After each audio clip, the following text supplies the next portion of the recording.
old and new.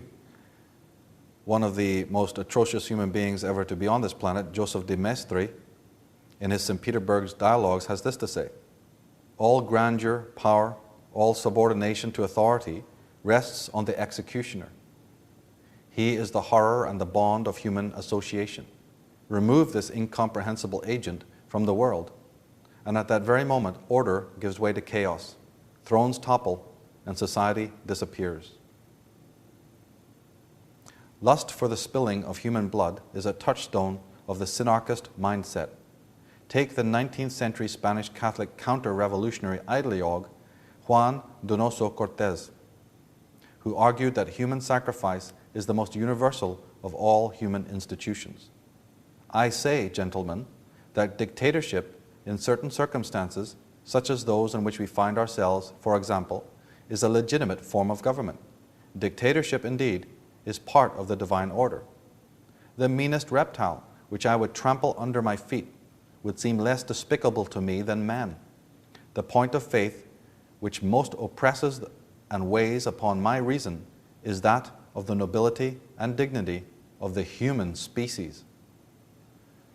So let's not say that it's far-fetched that certain individuals walking this planet think of the human being, as Cortés is saying here, lowlier than the humble reptile. And it even causes them great distress to think of the nobility of the human creature. Such is in the minds of the progeny of the warlocks of Atlantis. Cortés goes on to say the culmination of Donoso's philosophical treatise is that the institution of bloody sacrifice is the most universal of all human dogmas and institutions. The most civilized nations and the most savage tribes believe in a pure victim offered as a perfect holocaust, he wrote. Without the death penalty, without the purifying efficacy of blood, all societal bonds would collapse. Since the first day of the first effusion of blood, it has never ceased to flow, and it has never been shed in vain. Mankind has always believed in three things with an unconquerable faith: that the effusion of blood is necessary, that there is a manner of shedding blood which is purifying, and another mode which is condemnatory. History clearly attests these truths.